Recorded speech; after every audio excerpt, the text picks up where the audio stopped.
प्यारे विद्यार्थियों, sacred hearts की हिंदी कक्षा में आप सभी का स्वागत है। प्यारे बच्चों, आज हम लोग आरोह पाठ्य पुस्तक पर आधारित कविता के बहाने कविता के साथ जुड़ेंगे, जिसके लेखक कुंवर नारायण जी हैं।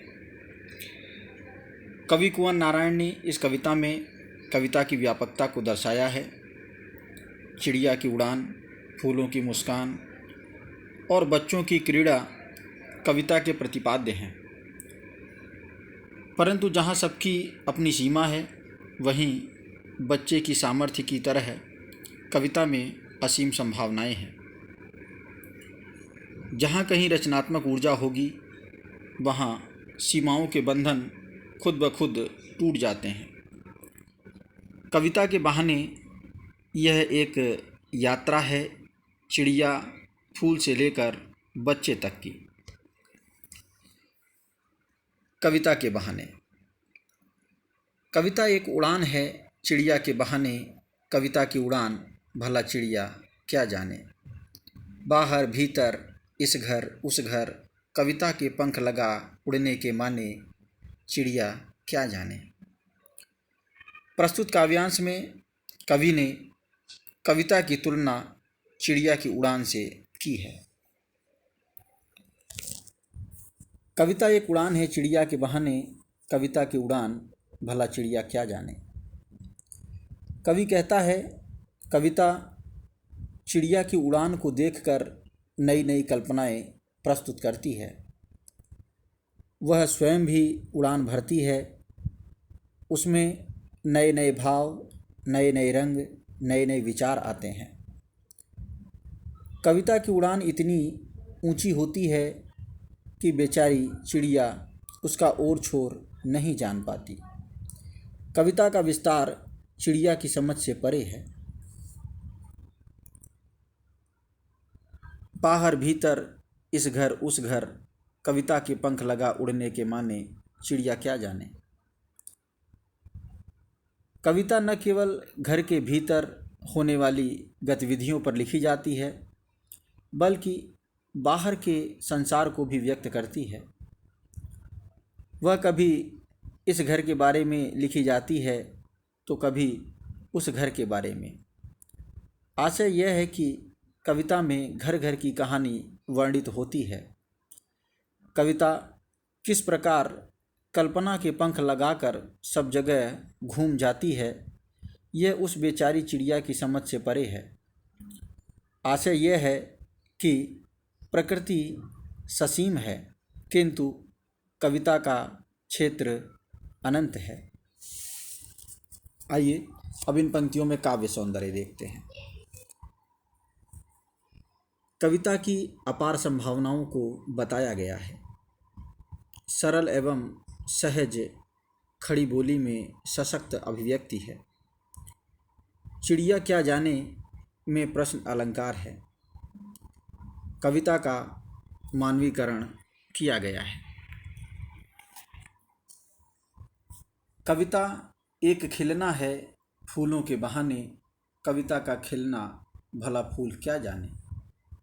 बाहर भीतर इस घर उस घर, बिना मुरझाए महकने के माने, फूल क्या जाने। कविता की इन पंक्तियों में कवि ने कविता के मर्म या भाव की तुलना फूलों से की है। कविता की विकास प्रक्रिया एवं उससे प्राप्त होने वाले आनंद की फूलों से खिलने से तुलना की गई है। कविता एक खिलना है, फूलों के बहाने कविता का खिलना भला फूल क्या जाने। कवि कहता है, कविता फूलों को खिलता देखकर खिलती है, पल्लवित होती है और पुष्पित होती है। उसमें नए नए रंग, भाव और सौंदर्य भर आते हैं। परंतु फूल बेचारा ससीम है। वह कविता को सुगंध और सौंदर्य से तो भर देता है, किंतु कविता के खिलने को नहीं समझ पाता। उसका बोध सीमित है। फूल तो बेचारा एक दिन गंध रहित हो भी जाता है, किंतु कविता किस प्रकार बिना मुरझाए महकती रहती है। बाहर भीतर इस घर उस घर, बिना मुरझाए महकने के माने फूल क्या जाने। वह घर के भीतर और बाहर हर घर द्वार पर अपनी भाव सुगंध बिखराती रहती है। इस बारे में बेचारा फूल कुछ नहीं जान पाता।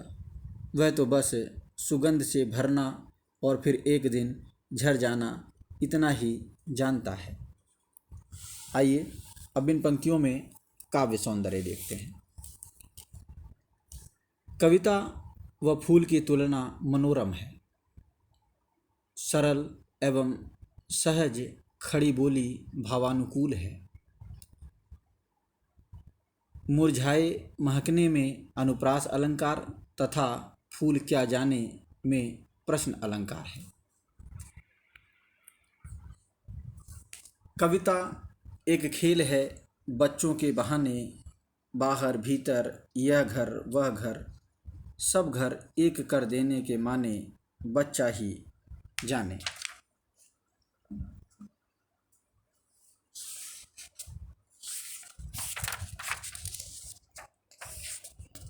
इस काव्यांश में कवि बच्चों तथा उनके खेल से कविता की तुलना करता है।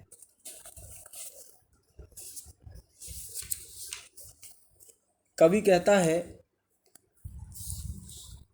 कविता में भी बच्चों के खेलों को देखकर कवि शब्द क्रीड़ा करता है। वह शब्दों के, भावों के, विचारों के नए नए खेल खेलता है।